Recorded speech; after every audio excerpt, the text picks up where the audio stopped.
जय श्री कृष्णा। राधे राधे मेरे प्यारे भक्त जनों, आज आप सुनेंगे चैत्र पूर्णिमा की कथा। पंचांग के अनुसार किसी भी महीने की पूर्णिमा तिथि उस महीने का आखिरी दिन होता है। उसके बाद नए महीने की शुरुआत होती है। चैत्र पूर्णिमा का व्रत हर साल चैत्र महीने की शुक्ल पक्ष की पूर्णिमा तिथि के दिन रखा जाता है। इस साल चैत्र मास की पूर्णिमा का व्रत 23 अप्रैल यानी आज रखा जा रहा है। इसी दिन हनुमान जयंती का पर्व भी मनाया जाता है। पूर्णिमा के दिन गंगा स्नान और दान का बहुत ही महत्व होता है।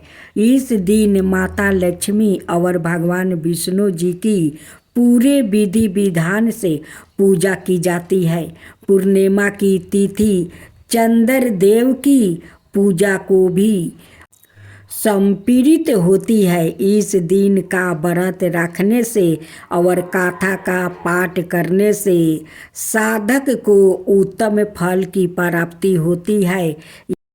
चित्रगुप्त की पूजा की जाती है। चैत्र पूर्णिमा पर भगवान हनुमान की पूजा की जाती है, क्योंकि इसी दिन हमें हनुमान जयंती भी मनाते हैं। इस शुभ दिन पर भगवान विष्णु की पूजा की जाती है, क्योंकि इन्हें उद्धारकर्ता, रक्षक और संरक्षक माना जाता है। उनके अवतारों ने पृथ्वी और मानव जाति को बुराई की कीर्ता से बचाया है। कुछ लोग भगवान कृष्णा की भी पूजा करते हैं, क्यों ब्रज में रस उत्साह महाराष्ट्र चैत्र पूर्णिमा पर समाप्त होता है। ऐसा माना जाता है कि यह कार्तिक पूर्णिमा से शुरू होता है और चैत्र पूर्णिमा पर समाप्त होता है। चैत्र पूर्णिमा की पूजा करने और पूर्णिमा की रात को माँ लक्ष्मी की पूजा करने से भक्त को समृद्धि और सामाजिक प्रतिष्ठा का अनुभव होता है। वैदिक ज्योतिषी में विश्वास करने वाले लोग शिव भक्ति की भी पूजा करते हैं, जो समय अंत काल ऊर्जा और उर्वरता का प्रतीक है। हिंदू धर्म में चैत्र माह की पूर्णिमा का एक विशेष महत्व है। ऐसी मान्यता है कि इसी दिन भगवान श्री हनुमान ने अपने प्रभु श्री राम का सहयोग करने के लिए धरती पर जन्म लिया था। धार्मिक मान्यताओं के अनुसार यदि कोई व्यक्ति चैत्र माह की पूर्णिमा के दिन श्रद्धापूर्वक भगवान विष्णु और माता लक्ष्मी की पूजा करे तो उस व्यक्ति को हनुमान जी की विशेष कृपा प्राप्ति होती है। यदि आप भी हनुमान जी को प्रसन्न करने के लिए चैत्र पूर्णिमा के दिन व्रत रखना चाहते हैं तो यहाँ आप इसकी पौराणिक कथा पढ़ सकते हैं। एक बार की बात है, किसी नगर में एक सेठ और सेठानी रहा करते थे। सेठानी प्रतिदिन भगवान विष्णु की पूजा अर्चना श्रद्धापूर्वक करती थी, लेकिन उसका पूजा करना उसके पति सेठ को बिल्कुल नहीं भाता था। इसी वजह से एक दिन सेठ ने उस घर से निकाल दिया। सेठानी घर से निकलने के बाद जंगल की तरफ निकल पड़ी। रास्ते में जाते समय सेठानी ने देखा कि जंगल में 4 आदमी मिट्टी खोद रहे थे। यह देखकर सेठानी उस आदमी के पास गई और उन्हें लोगों से कहा, आप मुझे किसी काम पर रख ले। सेठानी के ऐसा कहने पर चारों आदमी ने उसे नौकरी पर रख लिया। चूँकि सेठानी बहुत ही कोमल थी, इस वजह से उसके हाथ पर छाले पड़ गया। यह देखकर चारों आदमी ने सेठानी से कहा कि तुम यह काम छोड़ दो, तुम किसी अच्छे घर की लगती हो, इसकी जगह तुम हमारा घर का काम कर दो। सेठानी ने कहा कि ठीक है। तब वो चारों आदमी सेठानी को अपने घर ले गया। वहाँ वो चारों आदमी 4 मुट्ठी चावल लाते थे और उसे आपस में बांट कर रख लेते थे। यह देखकर सेठानी को बड़ा बुरा लगा। अगले दिन सेठानी ने चारों आदमी से कहा, सुनो भाई, तुम कल से 4 मुट्ठी की जगह 8 मुट्ठी चावल लेकर आना। सेठानी के कहने पर चारों आदमी अगले दिन 8 मुट्ठी चावल लाए। उस 8 मुट्ठी चावल को सेठानी ने पका कर भोजन बनाया और उसे भगवान विष्णु को भोग लगाकर चारों आदमी को परोस दिया। जब चारों आदमी ने उस भोजन को खाया तो वो भोजन उन लोगों को बहुत स्वादिष्ट लगा और उन्होंने सेठानी से कहा कि सुनो बहन, आज जो तुमने खाना बनाया वो बहुत ही स्वादिष्ट है। यह सुनकर सेठानी ने कहा, यह भोजन भगवान विष्णु का जूठा है, इसी वजह से आप लोग को यह बहुत स्वादिष्ट लग रहा है। सेठानी के जाने के बाद सेठ भूखे रहने लगा। आसपास के लोग उसे देखकर ताना मारते थे कि यह आदमी सिर्फ अपनी पत्नी यानी सेठानी की वजह से ही भोजन किया करता था। यह सुनकर सेठ एक दिन अपनी पत्नी सेठानी को खोजने के लिए जंगल की तरफ निकल पड़ा। रास्ते में उसे वही 4 आदमी मिट्टी खोदते हुए दिखाई दिया। उसे देखकर सेठ ने कहा, सुनो भाई, यहाँ तुम मुझे काम पर रख सकते हो। तब चारों आदमी ने उसे भी काम पर रख लिया, लेकिन मिट्टी खोदने के वजह से सेठ के हाथों में छाले पड़ने लगा और उसके बाल उड़ गया। यह देखकर उस चारों आदमी ने कहा, सुनो भाई, तुम यह काम रहने दो, तुम अच्छे घर के लगते हो, तुम हमारे घर चलो, वहाँ कुछ काम कर लेना। तब सेठ ने उन चारों की बात मान ली और वो उनके साथ उनके घर के तरफ चल पड़ा। घर पहुंचने के बाद सेठ ने सेठानी को देखते ही पहचान लिया, लेकिन सेठानी घूंघटे में थी। इस वजह से वो अपने पति यानी सेठ को नहीं पहचान पाई। हर दिन की तरह इस दिन भी सेठानी ने भोजन बनाकर भगवान विष्णु को भोग लगाकर सभी को खाना परोस दिया। जैसे ही सेठानी सेठ को भोजन देने लगी, तभी भगवान विष्णु ने सेठानी का हाथ पकड़ लिया और कहा, यह तुम क्या कर रही हो? यह सुनकर सेठानी ने कही, मैं कुछ नहीं कर रही हूँ, मैं तो भोजन दे रही हूँ। भगवान विष्णु ने मेरा हाथ पकड़ लिया है, तब चारों भाई ने सेठानी से कहा, हमें भी भगवान विष्णु के दर्शन करवाओ। ऐसा कहने पर सेठानी भगवान विष्णु से हाथ जोड़कर अनुरोध करने लगी, हे प्रभु, आप मेरी तरह इन्हें भी दर्शन दे। तब भगवान विष्णु वहाँ प्रकट हो गए। यह देखकर सेठ ने सेठानी से क्षमा मांगी और उसे अपने घर साथ चलने को कहा। तब चारों भाइयों ने अपनी बहन को बहुत सारा धन देकर विदा किया।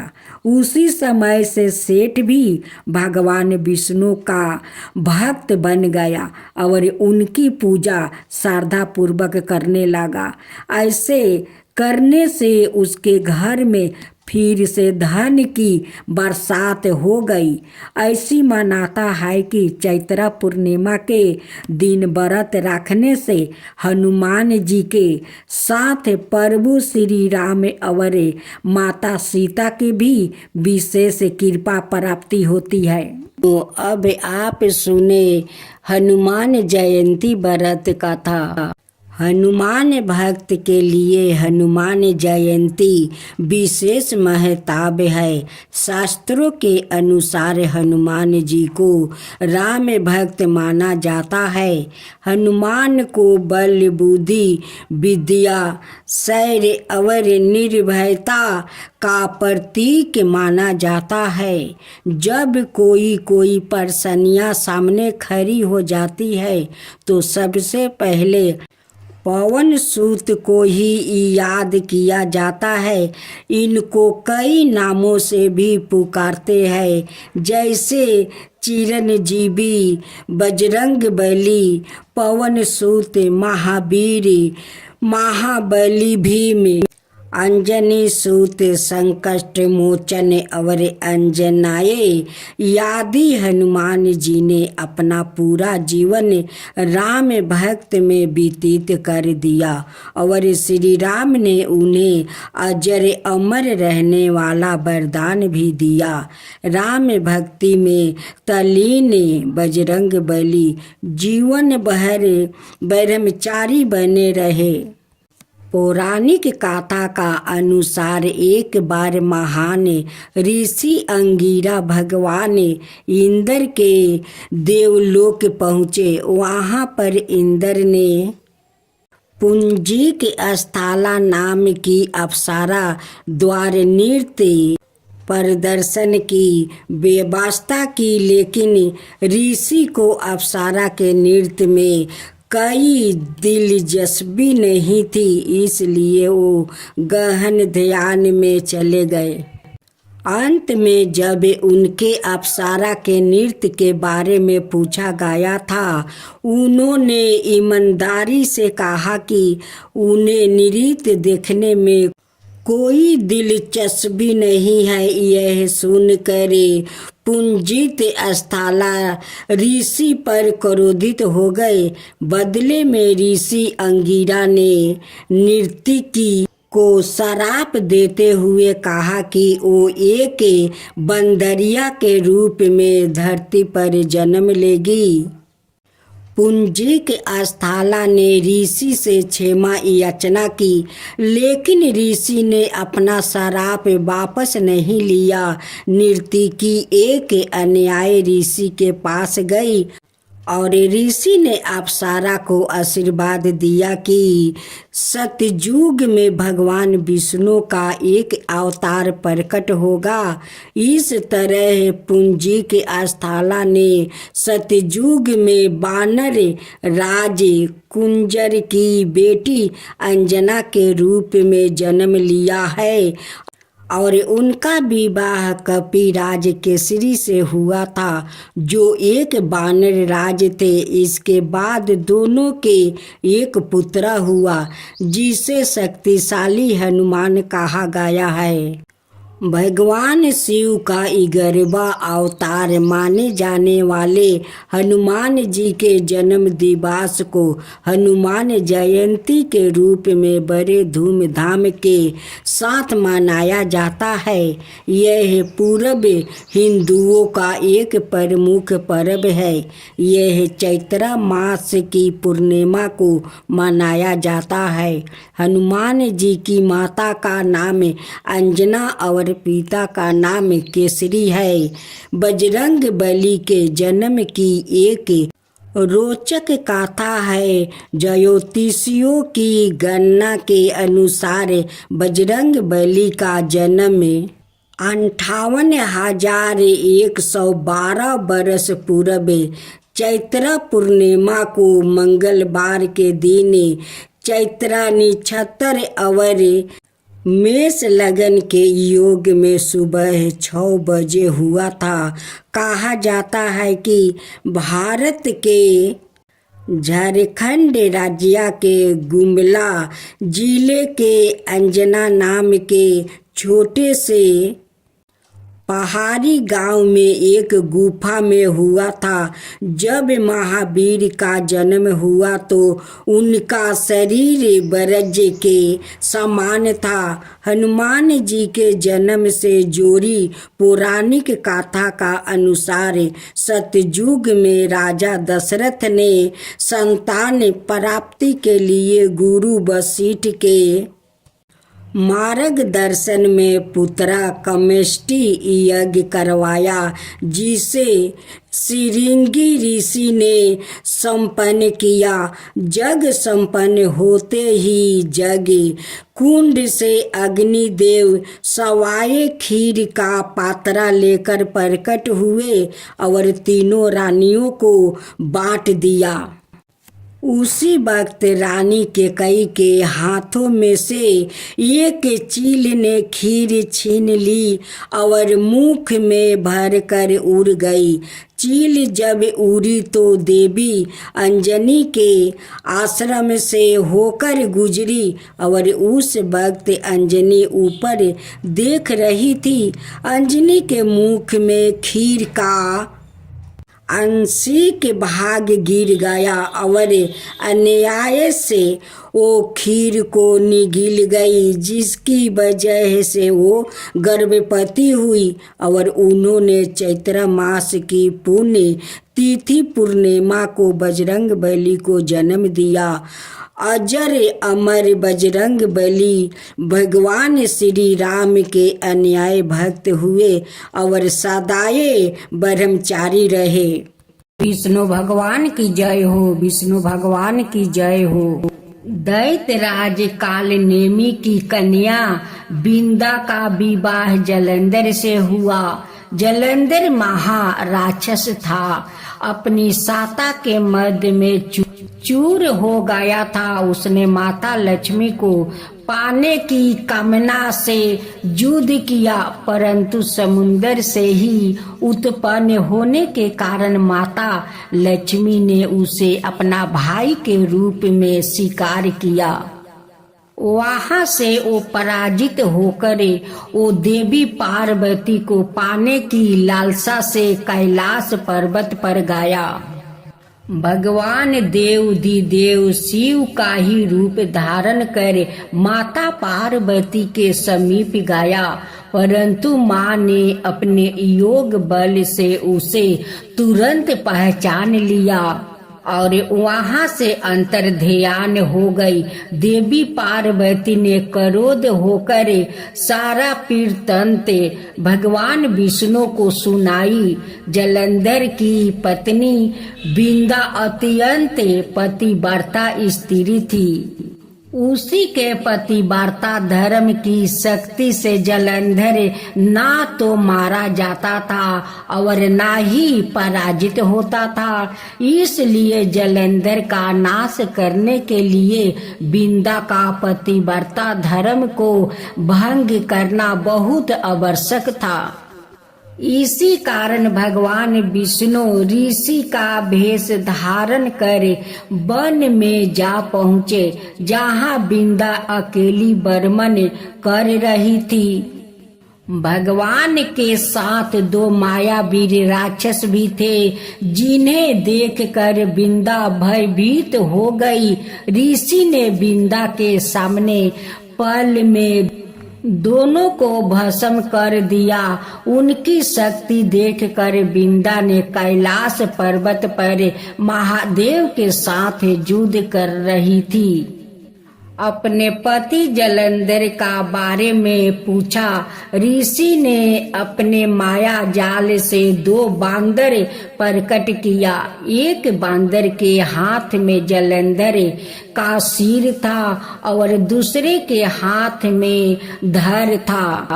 अपने पति की यह दशा देखकर बिंदा मूर्छित होकर गिर पड़ी।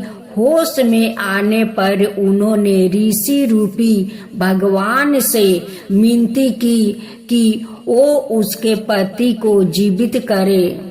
भगवान ने अपनी माया से पुनः जलंधर का सिर धड़ से जोड़ दिया, परंतु सवाए भी वो उसी शरीर में प्रवेश कर गया। बिंदा को इस छल का तनिक भी आभास नहीं हुआ। जलंधर बने भगवान का साथ बिंदा पतिव्रता का व्यवहार करने लगी, जिससे उसका सती व्रता भंग हो गया। ऐसे होते ही बिंदा का पति जलंधर युद्ध में हार गया। इसे सारी लीला का जब बिंदा को पता चला तो उसने क्रोध होकर भगवान विष्णु को हृदयहीन शिला होने का श्राप दे दिया। अपने भक्त के श्राप को भगवान विष्णु ने स्वीकार किया और शालिग्राम पत्थर बन गए। सृष्टि के पालनकर्ता के पत्थर बन जाने से ब्रह्मांड में अंश तुलन की स्थिति हो गई। यह देख कर सभी देवी देवताओं ने बिंदा से प्रार्थना किया कि ओ भगवान विष्णु को श्राप से मुक्त कर दे। बिंदा ने भगवान विष्णु को श्राप मुक्त कर सवाए आत्मदाह कर लिया। जहाँ बिंदा भस्म हुई वहाँ तुलसी का पौधा उगा। भगवान विष्णु ने बिंदा से कहा, हे बिंदा, तुम अपने सतीव्रता के कारण मुझे लक्ष्मी से भी अधिक प्रिया हो गई हो। अब तुम तुलसी का रूप में सदा मेरे साथ रहोगी।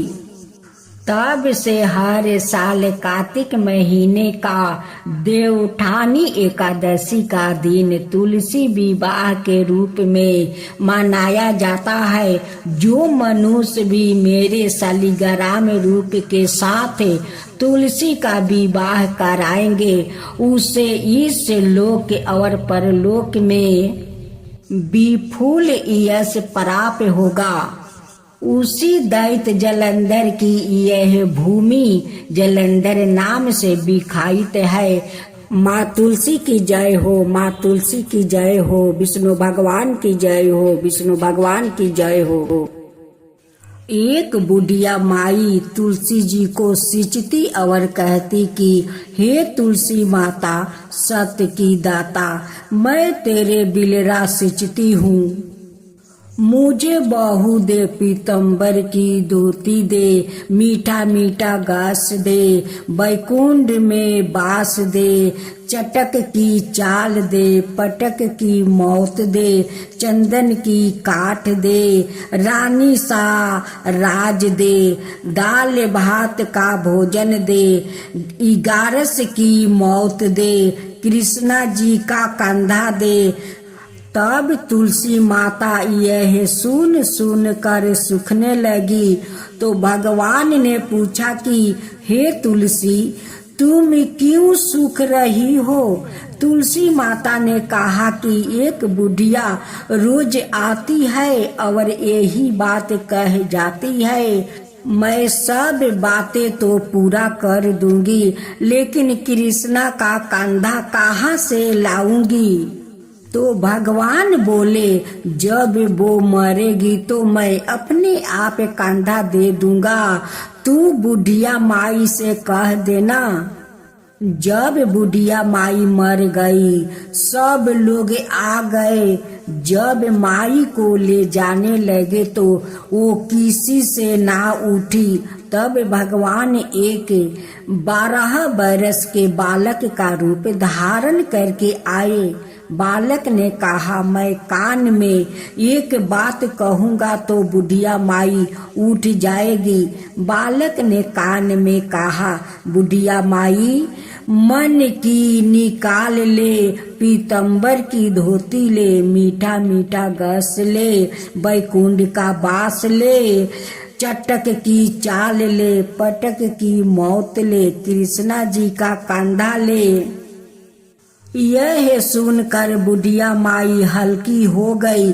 भगवान ने कंधा दिया और बुढ़िया माई को मुक्ति मिल गई। हे तुलसी माता, जैसे बुढ़िया माई को मुक्ति दी वैसे सबको देना। भगवान की जय हो। पाप मोचनी एकादशी व्रत गाथा आप जरूर सुने। कृष्णा भगवान कहते हैं कि पाप मोचनी एकादशी व्रत करने में जितना फल मिलता है उतना उनकी गाथा सुनने में फल मिलता है। बाजिन को पुत्र मिलती है, निर्धन को धन मिलती है, कोरिया को काया मिलती है। इस एकादशी व्रत करने से और उनकी गाथा सुनने से सारे पाप मोच जाता है। धर्म युधिष्ठिर कहने लगे कि महाराज, आपने फागुनी शुक्ला एकादशी का महत्म्य बताया, अब कृपा करके यह बताइए कि चैत्रा कृष्णा एकादशी का क्या नाम है, इसमें कौन से देवता की पूजा की जाती है और इसकी विधान क्या है। कृष्णा भगवान कहने लगे कि हे राजन, यही प्रश्न एक समय राजा मंधाता ने लोमस ऋषि से किया था और जो कुछ उन्होंने उत्तर दिया था सो वही मैं तुम्हें कहता हूँ। लोमस ऋषि कहने लगे कि राजन, इस एकादशी का नाम पाप मोचनी एकादशी है। अब मैं इसकी गाथा कहता हूँ, सुनो। प्राचीन समय में कुबेर का चैत्रा रथ नाम का एक वन था। उसमें गंधर्व की कन्या गिरतोर के साथ विहर करती थी। वहाँ अनेक प्रकार के पुष्प खिल रहे थे। उसी वन में अनेक ऋषि तपस्या करते थे।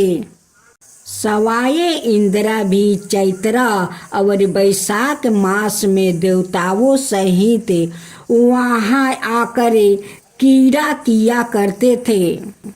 वही अपने आश्रम में मेधावी नाम के एक ऋषि भी तपस्या में लीन थे। वो शिव के भक्त थे। एक समय मंजू घोष नाम की अप्सरा ने उनको मोहित करने के विचार किया। ओ ऋषि के भय के मारे समीप नहीं गई, वरन दूर बैठ कर बीना पर मधुर गीत गाने लगी।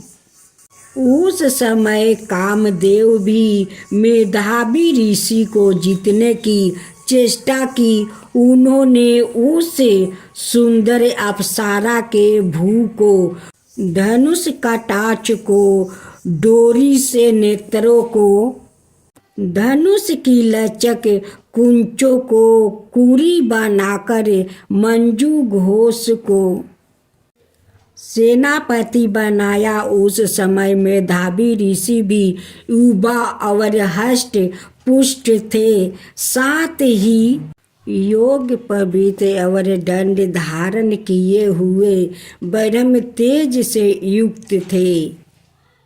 मंजू घोष ऐसे सुंदर ऋषियों को देखकर उनकी सुंदरता पर मधुर हो गई और अपने गीत चूड़ियों और नेपुरों की झनकारे और नृत्य काला द्वार हाव भाव दिखाकर मुनियों को रिझाने लगी।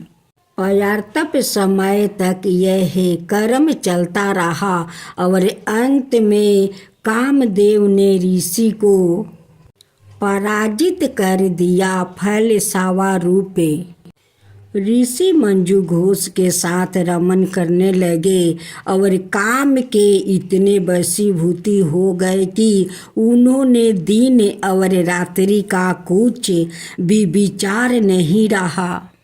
इस प्रकार बहुत समय बीत गया। तब एक दिन मंजू घोष कहने लगी, ऋषि जी, बहुत दिन बीत गए, अब मुझे स्वर्ग जाने की आज्ञा दीजिए। मुनि ने कहा, आज इसी संध्या को तो आई हो, प्रातः काल होने पर चली जाना। मुनि के ऐसे वचन सुनकर अप्सरा कुछ समय तक और रुकी। अंत में उसने पुण्य मुनि से विदा मांगी तो मुनि कहने लगे कि अभी तो आधी रात ही हुई है। अप्सरा ने कहा कि महाराज, आपकी रात तो बहुत लंबी है, इसका क्या परिमाण है? मुझे यहाँ पर आए कई बरस बीत गए हैं। उस अप्सरा की यह बात सुनकर मुनि को समय का ज्ञान हुआ तो विचार करने लगे कि इस अप्सरा के साथ रमन करते हुए हमको 57 बरस 9 महीने 3 दिन बीत गए। तब वो उनको काल के समान प्रतीत हुई। अत्यंत क्रोधित होने पर मुनि की आँखों से ज्वाला उत्पन्न होने लगी। वो कहने लगे कि मेरी कठिन परिश्रम से एकत्र की गई तपस्या को तूने नष्ट कर दिया है। तू महापापनी है और दुर्चारणी है। तुझे धिक्कारता हूँ। तूने मेरे साथ घात किया है, इसलिए तू मेरे शराप से पिशाचिन हो जा। मुनि के शराप से मंजू घोष से अत्याचन पिशाचिन हो गई और भयभीत होकर मुनि से प्रार्थना करने लगी कि महाराज, इस शराप का किस प्रकार निवारण होगा?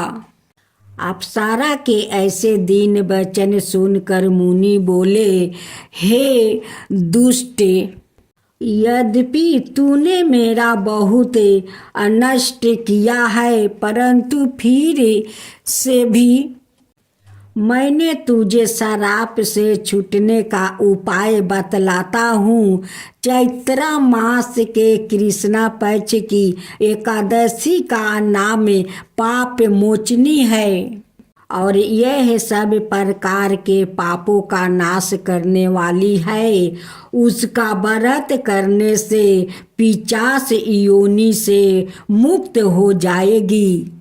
ऐसा कहकर मेधावी ऋषि अपने पिता च्यवन ऋषि के आश्रम में चले गए। मेधावी को देख कर च्यवन ऋषि कहने लगे कि आर्य पुत्रा, तूने ऐसा क्या किया जिससे तेरा सारा पुण्य छीन हो गया? मेधावी कहने लगे कि पिताजी, मैंने अप्सरा के साथ रमन करने घोर पाप किया है। अब आप इस पाप से छूटने का पर्याचित मुझे बतलाइए।